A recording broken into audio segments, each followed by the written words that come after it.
os destaques da política. Hoje é o último dia para a realização de convenções partidárias para as eleições municipais de novembro. Dia 15 de novembro, a votação em primeiro turno. E sobre essas movimentações, articulações, a gente conversa a partir de agora com o presidente metropolitano do DEM, do Partido Democratas, partido do governador Ronaldo Caiado. O presidente aqui em Goiânia é o ex-deputado estadual, assessor especial do governo, Lívio Luciano. Lívio, obrigado pela entrevista, o contato com a gente mais uma vez, agora em vídeo também. Bom dia.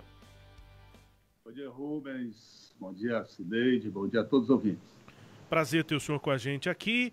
E o DEM já tem caminho trilhado em Goiânia, Lívio. Vai ser apoiando o Vanderlan Cardoso e também mobilizando a base do governo, outros partidos da base, Lívio?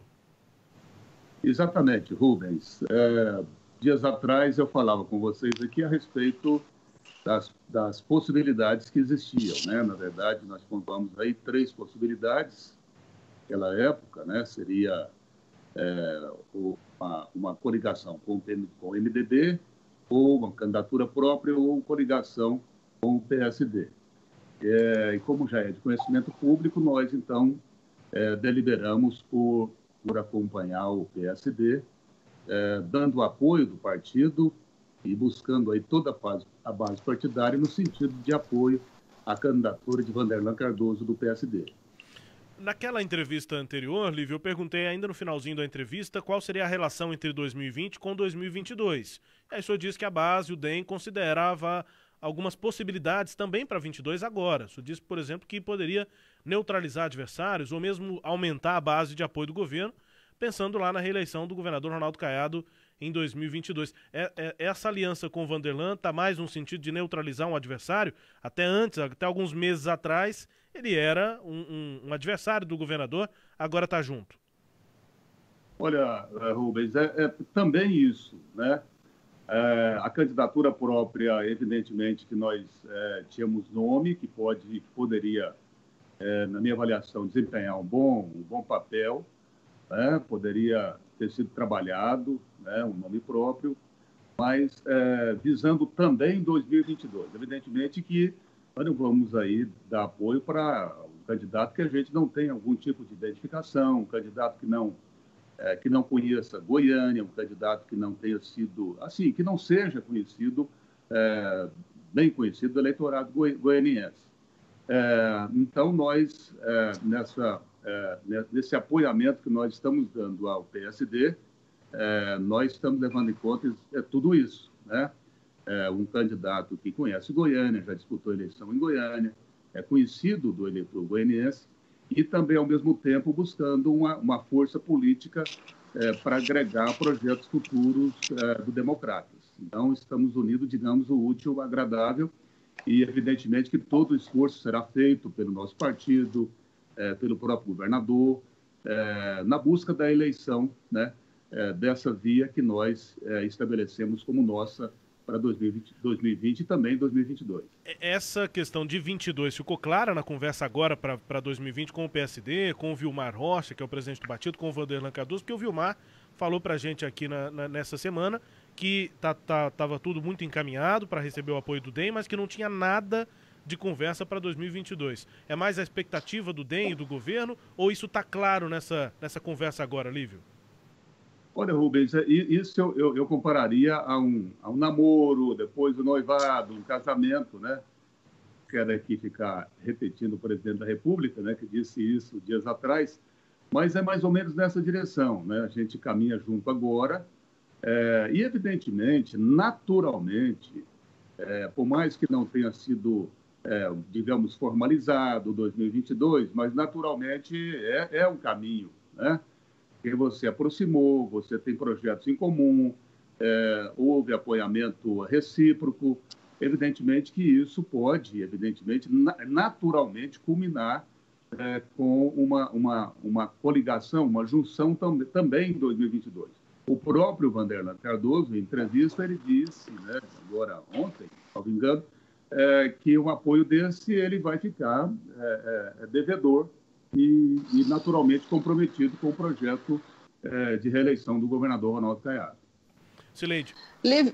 Lívia, a julgar pela posição do PSD na eleição de 2018 e a de Vanderlan Cardoso também na eleição de 2018, não existe nada natural em aliança, né? Porque em 2018 o PSD estava com Marconi Perillo, portanto, se fosse naturalmente agora, ele estaria ligado ao PSDB, e Vanderlan aliou-se a Maguito, e se fosse natural também, ele estaria na chapa de Maguito. Isso não aconteceu. Então, se não há nada no preto no branco, papel assinado, tudo pode acontecer na aliança de 2022, a julgar por esses exemplos que eu dei? Olha, Cileide, pode sim, mas também pode acontecer aquilo que eu pontuei, né? Porque, na verdade, o governador está com empenho total, né, em relação à candidatura de Vanderlan a partir do momento que houve essa deliberação, né, diferentemente do que eu vi acontecer há anos atrás. E esse empenho, e com detalhe, Cileide, hoje, como todo mundo que acompanha as pesquisas, especialmente as Quali, sabem do peso do governador hoje, o que ele representa, não só nos municípios goianos de um modo geral, mas também em Goiânia. Então, eu entendo o seguinte, que o governador é um grande eleitor, digamos assim, um general eleitoral dentro de Goiânia.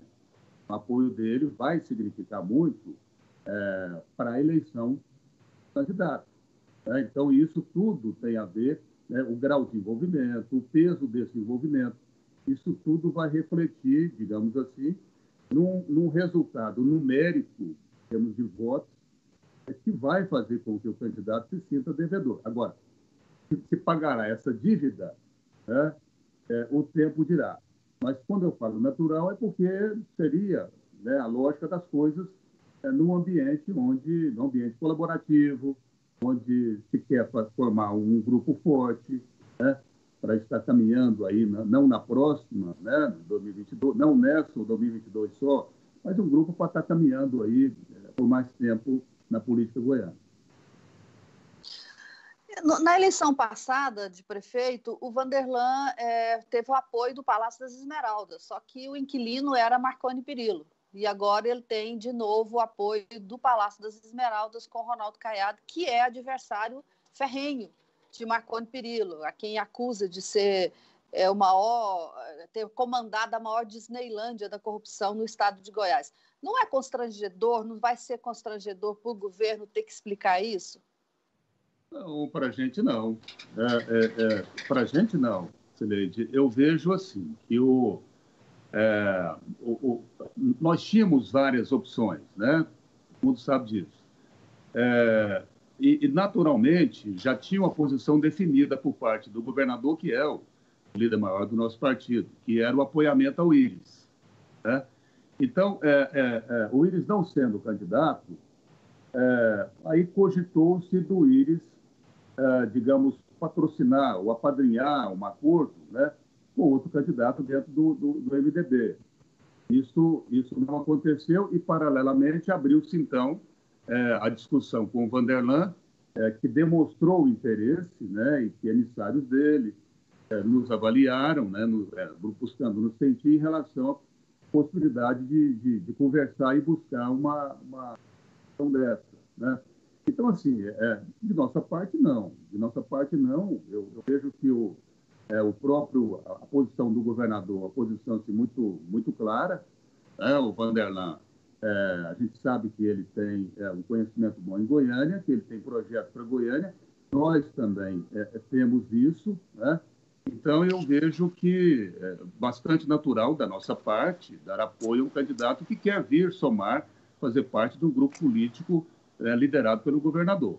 Eu vejo isso, assim, da nossa parte, de forma tranquila, né? Senão, a gente teria que buscar pessoas que estão começando agora na política. E se for agregar forças, essas forças, um dia ou outro, já tiveram aliadas a outras forças políticas. Lívio Luciano, Cileide, desculpe, a Cileide vai continuar com as questões, porque o som está um pouco baixo para a gente, Lívio. O senhor também é de rádio, eu sei disso. Se o senhor puder aproximar um pouquinho mais do celular, não sei se tem como aproximar um pouco mais. mas tá um pouco baixo para a gente o som. Beleza. Melhorou? Melhorou. Já melhorou, já está mais claro. Sim, Cileide.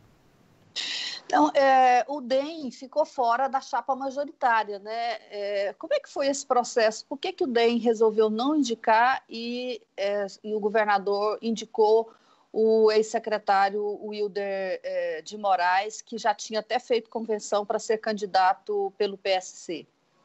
Olha, Cileide, é uma demonstração de desprendimento acima de tudo, né? O DEM já tem um governo do Estado, representado pelo governador Ronaldo Caiado.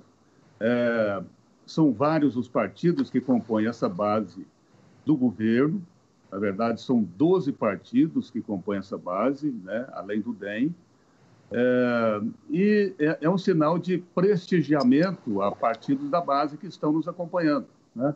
E o ex-senador Wilder Moraes já foi filiado ao Democratas, hoje está no partido aliado ao Democratas, que é o PSC.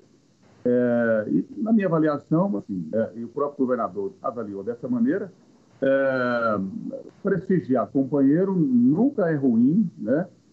O tratamento que é dado aos partidos que são aliados é o mesmo tratamento que é dado ao DEM.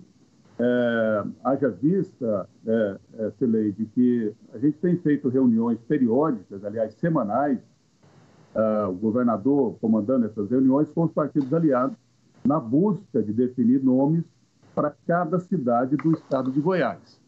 Então, quando você vê o nome do Wilder, que é PSC, sendo indicado em Goiânia, você tem a certeza que, na maioria das cidades do estado, o candidato definido pela base não são candidatos democratas. Então, há esse prestigiamento. Aliás, diga-se de passagem, é uma coisa assim um tanto quanto diferente que vem acontecendo. Porque, normalmente, o partido que é o partido do governo, do governador, ele, de um modo geral, eles fazem até uma determinada pressão para que prevaleça o candidato do governador, do partido do governador, na eleição municipal, lá nos municípios, né, do estado de Goiás, do interior goiano. E em Goiânia, o que está acontecendo é exatamente reflexo daquilo que vem acontecendo nos diversos municípios goianos. Ou seja, partidos da base têm as mesmas possibilidades, prerrogativas do partido do governador. E quando enxergou-se o nome de Wilder Moraes, um ex-senador, uma pessoa, um político já bem conhecido da população, tem serviços prestados, então a gente não hesitou.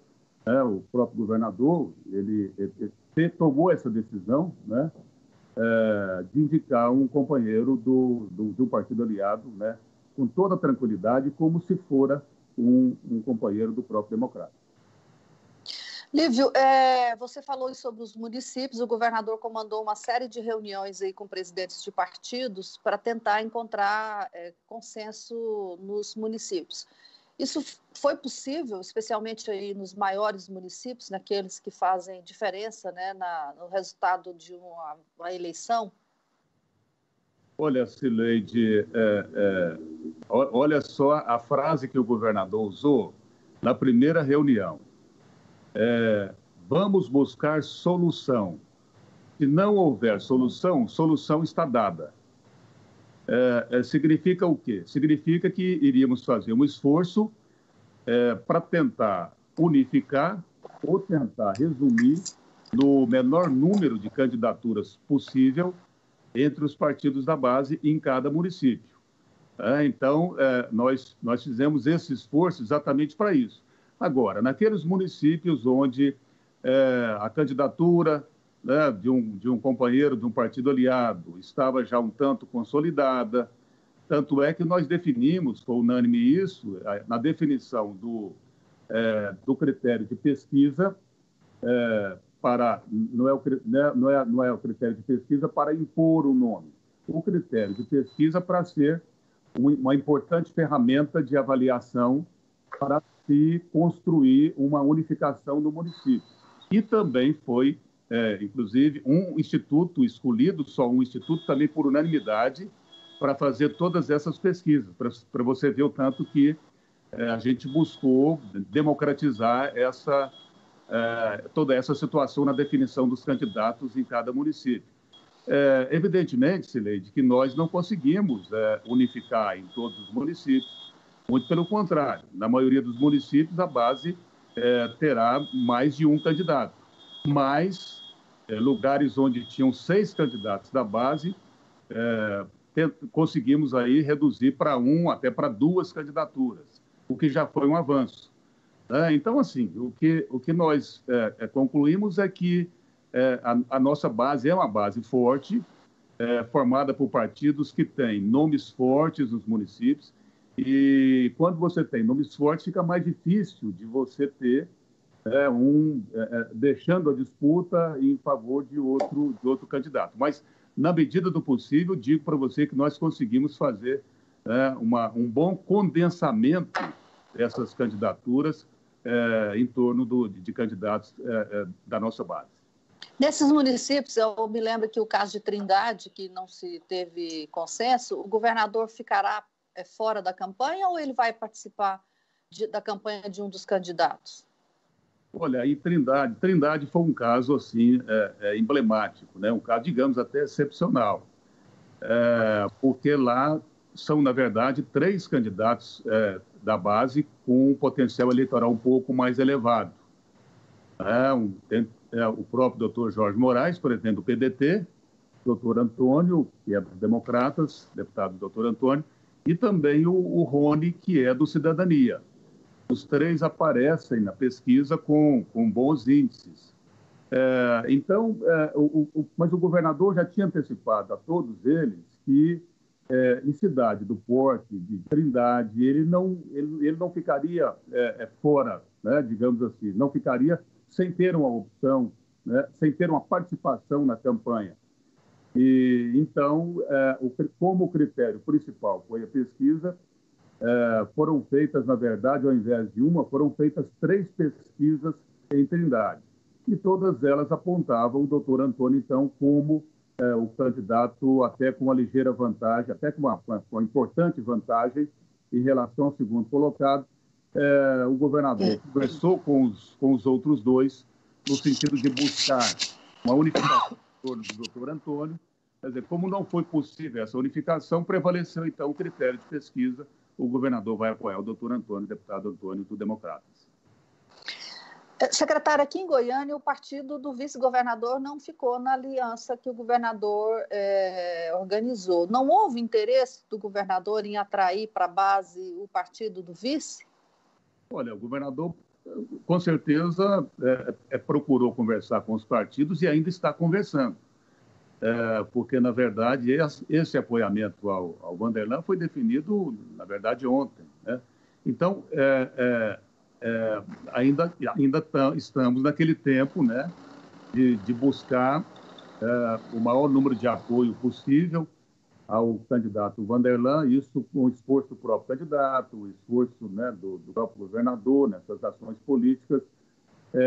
Enfim, ainda dá tempo da gente fazer muita discussão, mesmo porque as convenções se encerram hoje e a maioria dos partidos estão deixando para fazer hoje, né, partidos que potencialmente podem estar no leque de alianças nossas. Então, essas conversações estão acontecendo. Não podemos ainda dizer se partido A ou B estará ou não. Então, nós só não vamos procurar os partidos que já estão que já assumiram algum tipo de posição diferente. Rubens? Não, é isso, Lívio. A última questão é sobre chapa proporcional. Não tem coligação? Como é que está a do DEM? Olha, nós estamos enfrentando, quando eu falo nós, assim, todos os dirigentes partidários, né, uma dificuldade em relação à pandemia, porque alguns pré-candidatos se mostram assim um pouco desencorajados, né, de ir para a disputa, por mais que todo mundo sabe que as redes sociais terão uma prevalência imensa nessa campanha, já tiveram na outra, sem pandemia, ainda mais nessa com pandemia, com a dificuldade de mobilidade, dificuldade de aglomeração, etc., então, naturalmente, está acontecendo uma dificuldade de montagem de uma chapa completa, digamos assim. Mas nós vamos, com a chapa quase completa, disputar essa eleição proporcional. O Democratas tem hoje 4 vagas, né? 4 vereadores na Câmara Municipal de Goiânia. Se Deus quiser, nós estaremos ou mantendo ou até ampliando esse número de vereadores. É uma chapa competitiva, uma chapa formada por pessoas assim, bem escolhidas, e nós estamos empolgados aí com a eleição de vários vereadores da nossa chapa.